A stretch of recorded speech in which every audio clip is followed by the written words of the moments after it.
Okay, so hello and welcome back. So in this video we will talk about basically resistors in AC circuits. So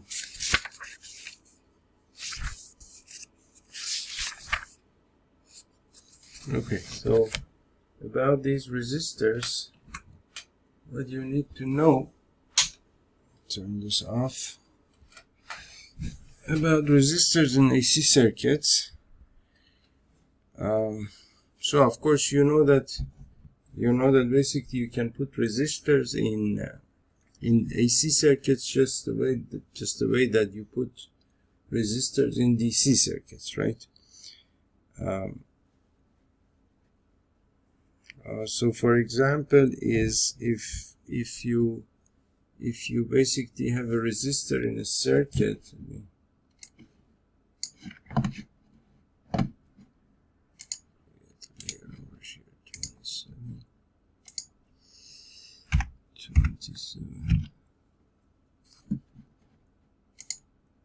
So if you have a resistor in a circuit,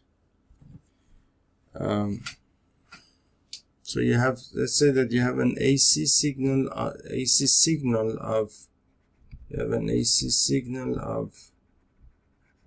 10 volts peak to peak. So essentially, what you need to know is that I can write 10 volts, for example, peak. I can write 10 volts, for example, peak to peak. I can write 10 volts RMS. So these are three different things, and you understand what that means. This is a peak voltage, this is a peak to peak voltage, this is an RMS voltage, right? So when you have, suppose that you have an AC signal of 10 volts peak to peak, this is connected across a resistor of 10 ohms, right? So you want to know what is the current that goes through this resistor. That means that you have essentially this AC signal over here that goes through a resistor like this and back to the power supply, and you have basically this resistor is 10 ohms, right? And over here you have 10 volts peak to peak, right? So you can apply the Ohm's law to this circuit just the way that you apply the Ohm's law to any DC circuit, for example, and that would be, for example, V is equal to IR, and since your voltage is basically 10 volts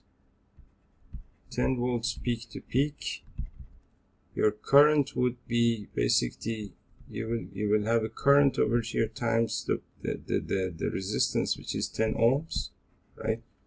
So that means that your current I would be equal to basically 10 volts peak to peak across a resistor of 10 ohms, which is the same thing as basically 10 divided by 10 is 1, and that would be basically, this is in volts and this is in ohms, so you'll get your current in amps, but then amps essentially peak to peak, right? And amps peak to peak, if you enter the voltage as a peak to peak voltage into the Ohm's law, then your amps will come out as a peak to peak basically current. If you enter your voltage as a peak voltage V of P, your current will come out as a peak basically current. And if you enter your voltage as an RMS voltage into the Ohm's law, then your current will come out as an RMS current. So you need to, of course, be careful about that. So that's essentially that part, right? So that's 1 amp peak to peak. Or for example, you have Or for example, let's say that you have a resistor, or you have a AC signal of 10 volts RMS. Your voltage is equal to 10 volts RMS, and it's across a resistor of 20 ohms, and your R is equal to 20 ohm, for example. So in that case, basically then your current would be equal to, basically I is equal to V to R, right? So that means that your I is going to be equal to basically V, which is 10 volts RMS by basically by your resistance, which is 20 ohm. So that's 1/2. That is essentially 1/2 amps RMS, right? So that's 1/2 amps RMS. So you can see that over here the voltage is RMS, so your current is also RMS, right? And also basically you can basically use these use a AC signal in a voltage divider circuit, right? So for example, let's say that you have a voltage divider circuit like this. So suppose that you have a voltage divider right like this, and this goes to the ground. And so over here, up here, you have this voltage up here is basically a 10 volts peak to peak voltage. This is a 10 volts peak to peak voltage, which is essentially this is your V of in. And let's say that this is, for example, R1, this is R2, and R1 is 8 kilo ohm, and R2 is equal to 2 kilo ohm, right? So, and this is your output voltage. This is V of out. This is your voltage divider. So over here you have basically an AC signal coming in, and over here of course you will have an AC signal going out, right? So to calculate this voltage over here, it's exactly like basically the way that you would calculate the voltage of a voltage divider if you had a DC voltage coming in, right? So the way that you do that, of course, you know that the voltage across this resistor would be equal to V of R1 would be a fraction of this voltage, and the fraction means that basically R1 divided by basically R1 plus R2, this fraction of basically V of in, and V of R2 would be the same thing as basically R2 divided by R1 plus R2. That's this fraction of basically again V of in. Of course, if you add these two together, they will add up to the supply voltage, right? So this basically means that your V of out essentially is the voltage across R2, right? So your V of out is the same thing as V of R2 is the same thing as basically R2 divided by R1 plus R2 times V of in. And if you want the reason why basically this happens, why basically this relationship exists, essentially it's because it is because of the fact that if you have a power supply and you have basically two resistors over here, And if this is the case, and this is R1 and R2, so essentially if you want to calculate the current in this circuit I, so I would be equal to basically V to R, right? And so R would be, this is the equivalent resistance in this circuit, right? So that means that this is EQ, R of EQ. And basically V is basically V, this power supply voltage V of S, right? And this is this I over here, right? So R of EQ is the same thing as R1 plus R2. R1 plus R2, right? And of course you can basically, so essentially the current that goes through this circuit is the current that goes through R1 is the current that goes through R2. Then the whole circuit is a series circuit, so the current is the same. Anywhere that you go around the circuit, the current is going to be the same, which means that essentially the current in this circuit would be V of S times divided by basically divided by R1 plus R2, right? R of equivalent is basically R1 plus R2. So this is the current in this circuit. And then basically what happens is that if you want to calculate, and you know that in a series circuit, the current drop across each of the resistors is going to be equal to, the sum of the voltage drops across each of the resistors. If you add them together, you will get the supply voltage. That means that V of S is actually equal to V of R1, the voltage across R1, plus V of R2, right? So now to calculate V of R1, you can apply Ohm's law to R1.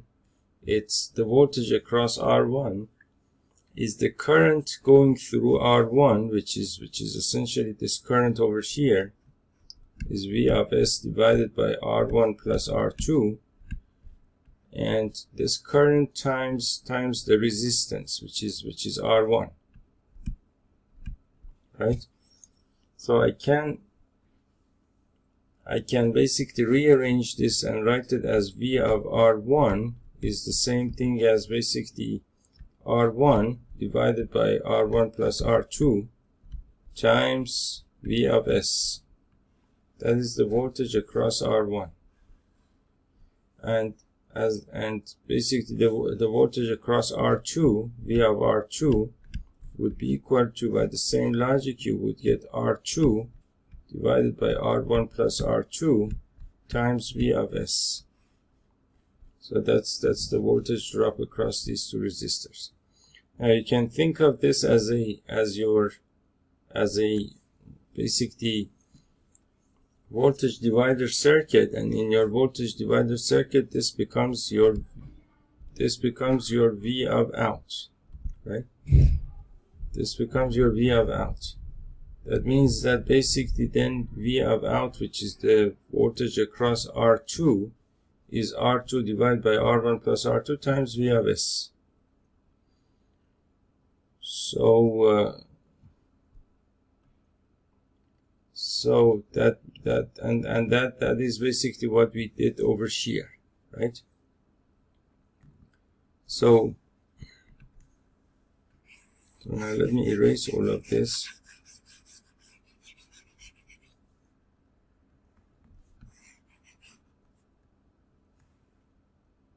So now coming back to this problem, we have basically V of R2, which is V of out here, is R2 by R1 plus R2 times V of in, and we want to calculate what that is. So this is equal to basically R2, which is 2 kilo ohm, divided by R1 plus R2 is 8 kilo ohm, 8 kilo ohm plus 2 kilo ohm, times V of in, your V of in is basically 10 volts peak to peak, right? So this is the same thing as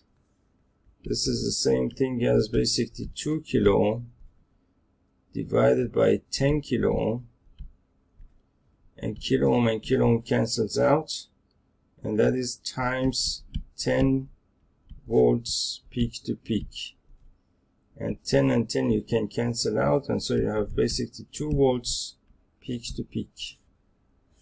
So that means that then basically the voltage that you have over here is essentially 2 volts peak to peak, and of course you can see that basically over here this is peak to peak voltage, and over here the voltage that I calculated is a peak to peak voltage. And of course if I calculate the voltage across this resistor, and then if we added the two voltage drops together, that should add up to 10 volts peak to peak, of course. So if I calculate V of R1, that would be equal to R1 divided by R1 plus R2 times V of in, which is equal to basically that resistor is 8 kilo ohm.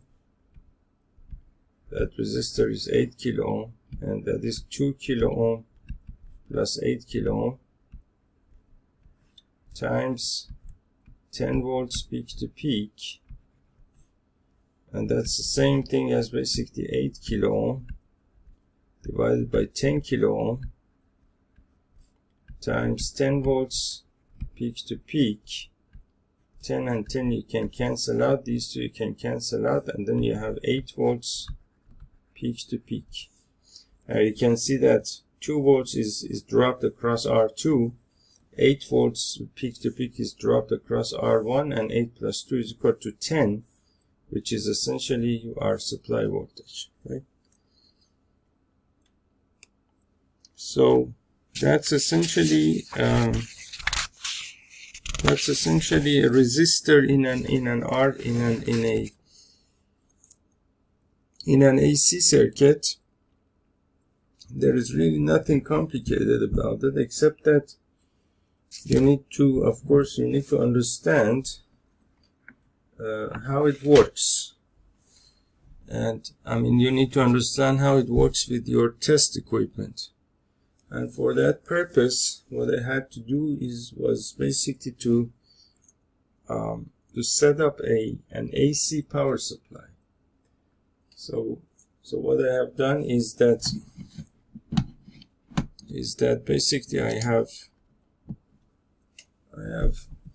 well, this is a long story, of course, and you see that big box up there, that big box, essentially that is a power supply that I wanted to make this power supply a DC power supply, essentially. But then it's a long story. It didn't work out the way that I wanted to work out, and so I had to take it apart. But the transformer was still there, and it's a transformer that I have salvaged from some DC power supply. It has a lot of outputs.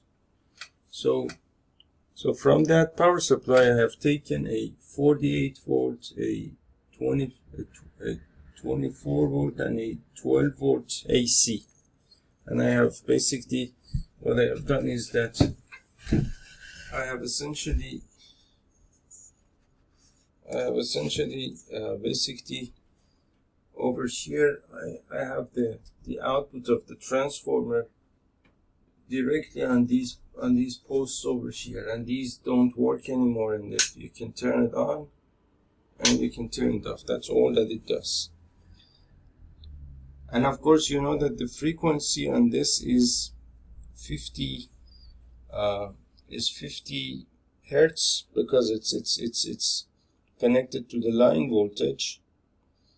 So if I, for example, Now I have connected this to the 13.87 to 12 volts output, and if I take a look at this on the scope, you can see that on the scope I connect it to the scope, and you can see that I have this thing over here, which is, for whatever reason,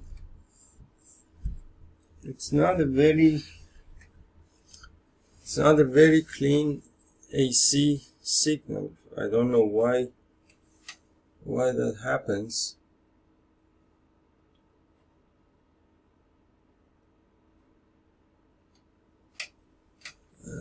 Trigger level.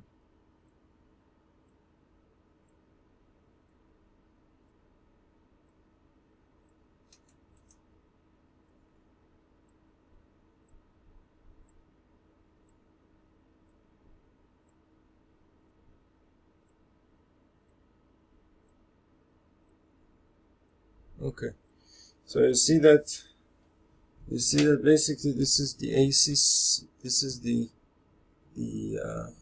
signal that is coming out of the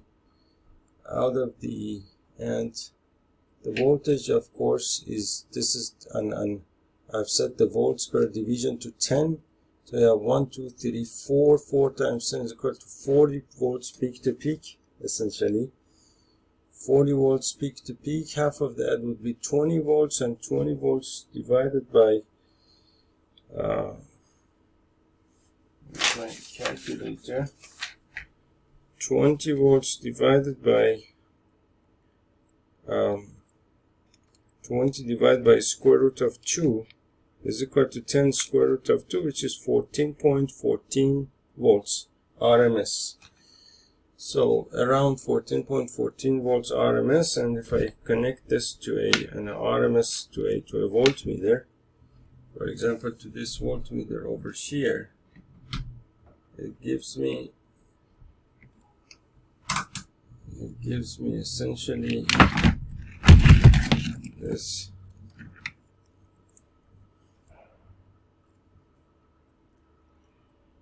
It is 13.8 volts RMS, that 13.8 volts AC, right? So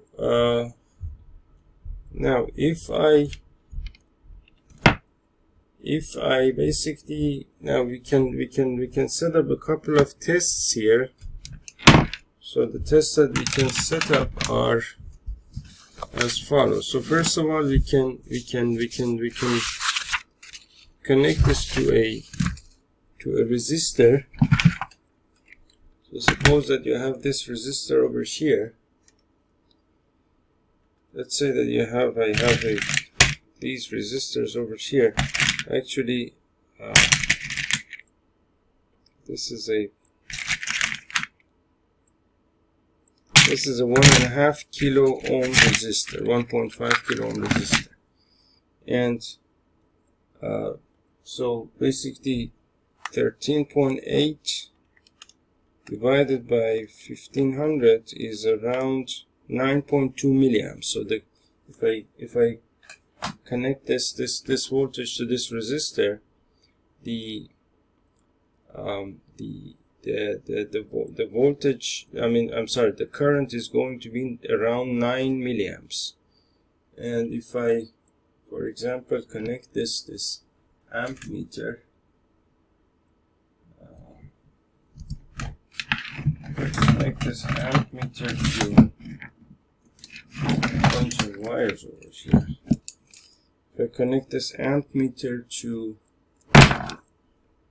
the power supply, what I will get is amp AC.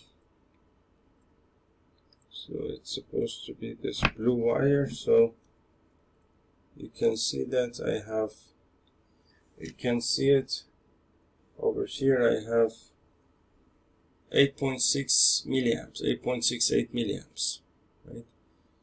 And let's try the other amp meter as well. So if I set this to milliamp AC and something like this, and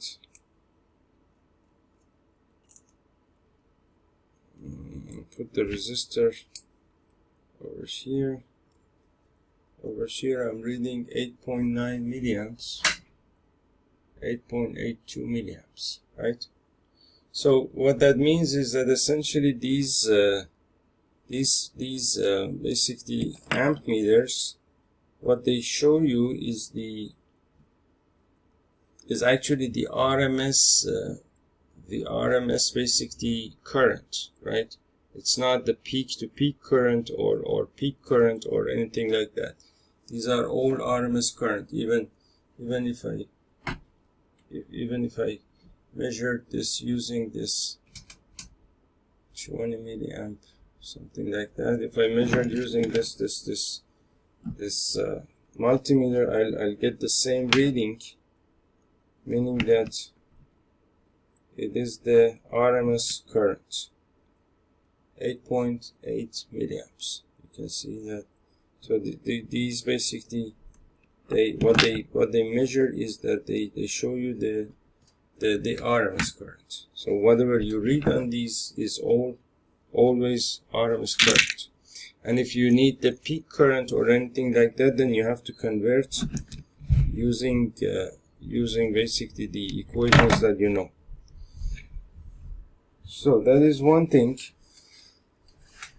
And the second thing, the second test that we can set up here is essentially create a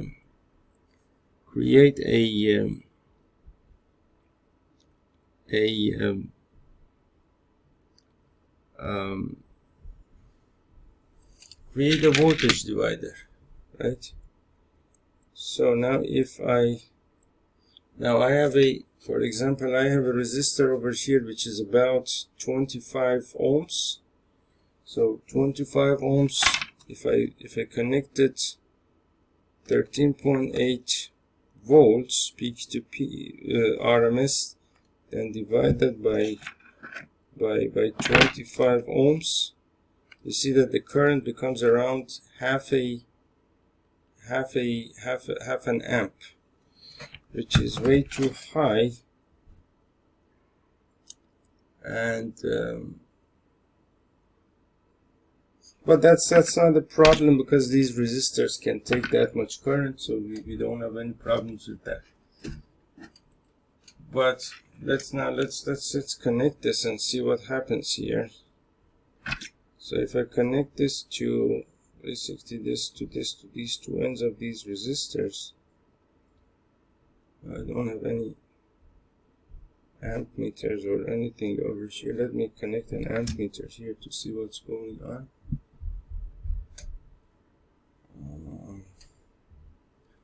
The amp meter over here will be this. So I connect one end of this to this, and this is supposed to be, oops, it got way too hot.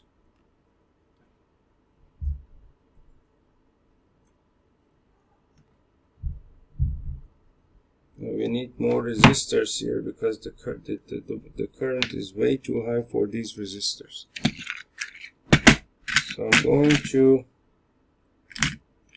I'm going to essentially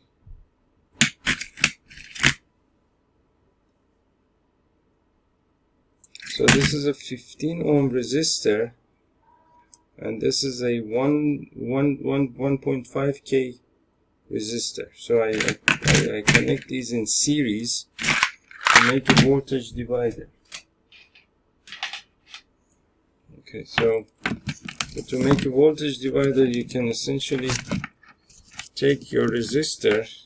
Of course, one end of it has to be connected to the other end of the resistor, and then your supply, your power supply, goes to the two ends of these resistors.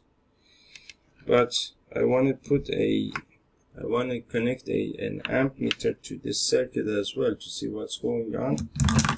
So I essentially connect this amp meter here, and then the other end of it is essentially this thing over here, and I will connect this ammeter to one end of these resistors, and the other end of the supply goes to this end of this resistor, and I have 8.6 milliamps going through these two resistors, right?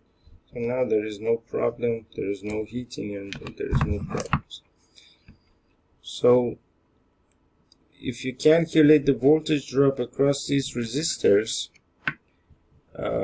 so essentially you have a 1.5 kilo ohm resistor here, which means that the voltage drop across, and this is 1.5 kilo ohm, take that, that's 1500, and this is a 15 ohm resistor. So you have essentially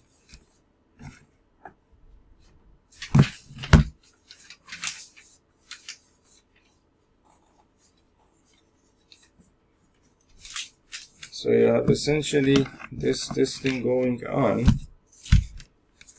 So you have basically these two resistors connected to this supply, AC supply, and this is 13 point something, 13.8, let's say 13.8 volts RMS, and one of the resistors is, let's say that this is R1 is equal to 1.5 kilo ohm, and the other resistor is 15 ohm, right? So call this 1500 ohm, and so the equivalent resistance over here, would be 1515. So R of EQ would be 1515 ohm, and so the voltage drop across, for example, R1, V of R1 would be equal to basically R1 divided by R1 plus R2 times V of in, which is the same thing as, well, R1 is 1500 divided by O, essentially, divided by 1515 ohm times 13.8 volts RMS, right? And that gives us basically ohm and ohms cancels out. Now 1500 divided by 1515 is this number over here, 100 divided by 101 times basically 13.8 is essentially 13.66 is 13.66 volts RMS, right? And the voltage across the other resistor would be V of basically V of R2, which is the same thing as R2 divided by R1 plus R2 times V of in, which is the same thing as basically 15 divided by 15 ohm divided by basically 1515 ohm times V of in, which is the same thing as 13.8 volts RMS. So 15 divided by 1515 is the same thing as 1 by 101 times 13.8 is 0.14 is 0.14 volts RMS. And if I basically measure these voltages using, for example, some voltmeter like this, go to volts AC. So the voltage across this resistor over here would be the voltage across essentially the the 15 ohm resistor is very low. Is essentially, the higher the amount of the resistance, the higher the amount of voltage drop across it, meaning that you get around 100 millivolts over shear. And if I and you can see that 130 millivolts over here. You see over here the voltage across this resistor is, I'm reading it on this voltmeter, and it's 130 millivolts as we calculated. And across the other resistor you have 13.5, right? 13.5, and of course 13.5 plus 0.1 is 13.6, which is essentially your supply voltage that comes in over here. 13.6, 13.7. Now when you round these numbers, of course you're going to have some tolerance in your calculation, but if you round them properly, you will not have any problems, right? Okay, so that's essentially basically resistors in an AC circuit. It's very simple, but again, you have to spend some time on your test equipment and see what your